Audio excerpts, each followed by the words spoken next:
मैं नौसैनिक हूँ, तो मैं इसकी अपेक्षा में हूँ कि हम हमारे छाती फूल के इस कर्तव्य पथ पे चलेंगे और देश का नाम रोशन करेंगे। धन्यवाद जी। इसके अलावा रिटायर्ड कर्नल तेज टिक्कू सर, मैं आपसे ये समझना चाहती हूँ कि आज के बारे में हम ये कह रहे हैं कि अन्य जो तमाम कर्तव्य पथ पे झांकियां निकली है या सैन्य ताकत जो हमने देखी है या टैंकों को जो हमने देखा है, उन सब से अलग हमें इसलिए देखने को मिलेगा क्योंकि पूरी तरीके से भारत सक्षम है हथियारों के लिहाज से, टैंकों के लिहाज से, और उसकी झलकियां आज कर्तव्य पथ के जरिए।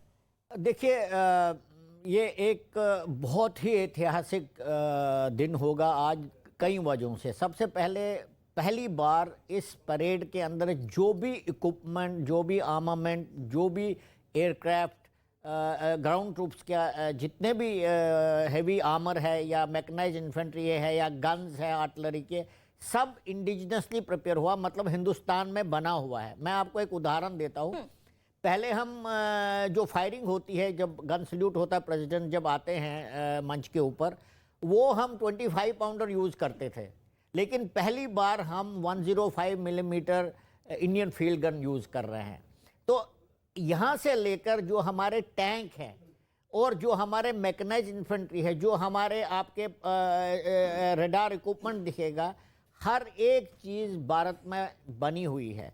और मैं थोड़ा सा और भी बोलना चाहता हूँ, हम पिछले 10 साल से, इस साल को छोड़कर 10 साल से हम दुनिया के सबसे बड़े आर्म्स इंपोर्टर थे और हमारा $10 बिलियन के हम आर्म्स एम्यूनिशन खरीदते थे। आप खुद अंदाजा लगा सकते हैं कितना आउटफ्लो था फॉरेन एक्सचेंज का।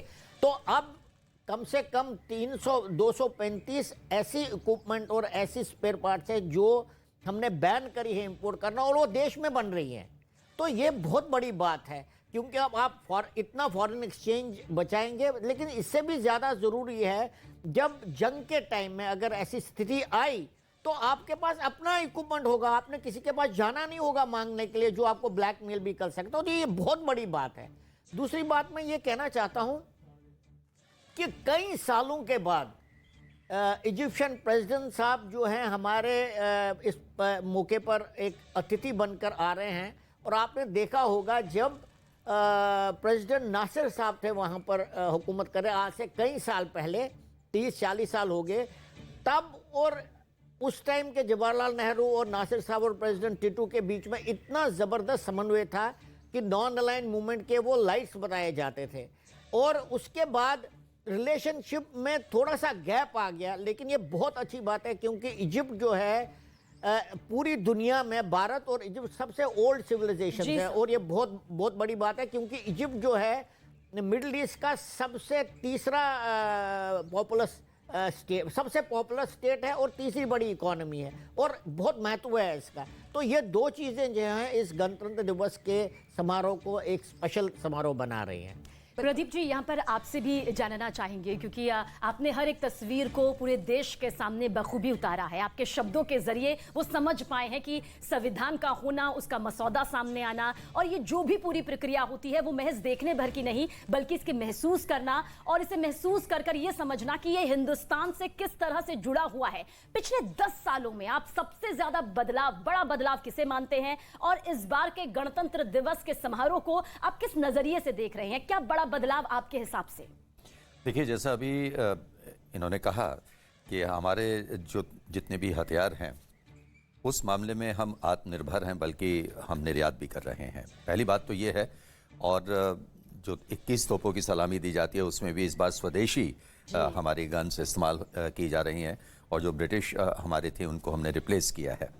इसके अलावा पिछले 10 साल में अगर मैं बताऊं आपको, क्योंकि मैं काफ़ी अरसे से जुड़ा रहा हूं गणतंत्र दिवस से, तो हमारी आर्थिक प्रगति की जो झांकियां हैं, सांस्कृतिक हमारी झांकियां हैं, उनमें भी बहुत ज़्यादा बदलाव आया है, और ये दिखाता है कि हम कितना आगे बढ़े हैं या हमारी सांस्कृतिक विरासत क्या है। ये एक बहुत बड़ी बात है जिससे आजकल के हमारे बच्चे, मुझे लगता है, थोड़ा सा दूर हैं, और ये एक कोशिश की जानी चाहिए, क्योंकि हमने अक्सर देखा है कि 15 अगस्त हो, 26 जनवरी हो, उसी दिन या तो सोसाइटीज़ में प्रोग्राम्स होते हैं या स्कूल्स में प्रोग्राम्स होते हैं। तो अगर आप आज बच्चों से पूछें तो वो ये नहीं बता पाते कि उन्होंने गणतंत्र दिवस परेड में क्या देखा, क्या पाया, क्या महसूस किया। अभी हमने ये भी बात की कि हम इसको महसूस करते हैं, इन पलों को। मुझे लगता है कि शब्द हमारे पास इतने नहीं होते कि हम उन्हें व्यक्त कर पाएं कि एग्जैक्टली हम क्या महसूस कर रहे हैं।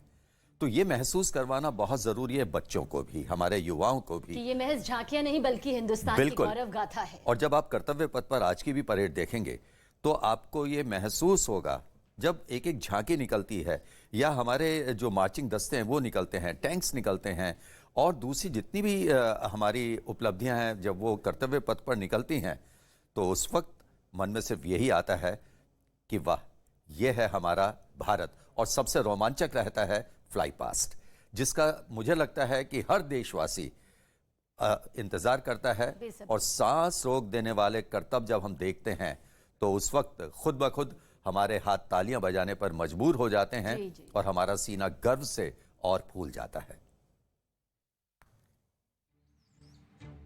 तो गणतंत्र दिवस की परेड में इस बार किस तरह से मेड इन इंडिया हथियारों का दबदबा है वो भी बताएंगे। बहुत खास पैनल हमारे साथ इस वक्त मौजूद है। देखिए, समझिए कि कितना जरूरी हो जाता है आज गणतंत्र दिवस की हर एक तस्वीर को बहुत बारीकी से देखना और उसे समझना। भारत की टैंक वाली पावर के रूप में अर्जुन एक बार फिर विजय चौक से चलने के लिए तैयार है। जब ये टैंक कर्तव्य पथ पर उतरेंगे तो पूरी दुनिया हिंदुस्तान का दमखम देखेगी।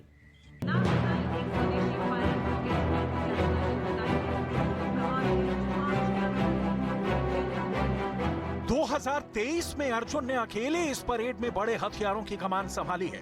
ये टैंक हिंदुस्तान की आन बान शान सब कुछ है।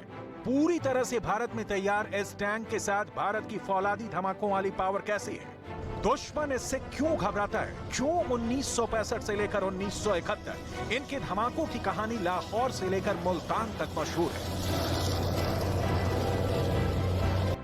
इस टैंक की खासियत, इस टैंक की तकनीक, इसकी पूरी डिटेल आपको बताएंगे। फिलहाल टैंक की अहमियत समझनी है तो आपको यूक्रेन के युद्ध को भी देखना होगा, जहां इस वक्त रूस को काउंटर करने के लिए ज़ेलेंस्की की सबसे बड़ी डिमांड टैंक ही है।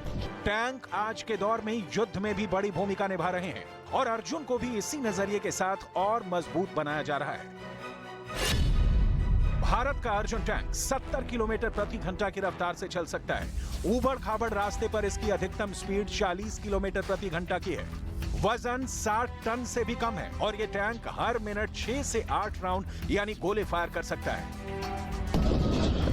अर्जुन टैंक का नया वर्जन अब कई आधुनिक टेक्नोलॉजी से लैस किया जा चुका है, जैसे कि थर्मल इमेजिंग के साथ night vision, digital ballistic computer, anti aircraft machine gun, high performance engine. Arjun tank की तुलना कई बार T-90 टैंकों से की गई है और दोनों के बीच महामुकाबला भी कराया गया।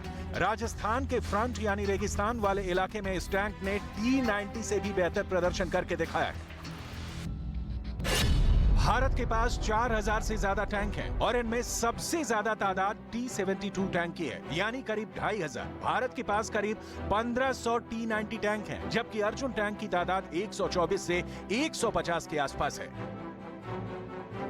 टैंकों की तादाद या इनको एडवांस बनाने के लिए लगातार काम चलते रहता है, क्योंकि हिंदुस्तान के दो पड़ोसी मुल्क चीन और पाकिस्तान की कारस्तानियों का लेखा जोखा धोखे वाला है। पाकिस्तान से युद्ध की सूरत में ये टैंक ही भारतीय जवानों के पास सबसे बड़ी ताकत होंगे।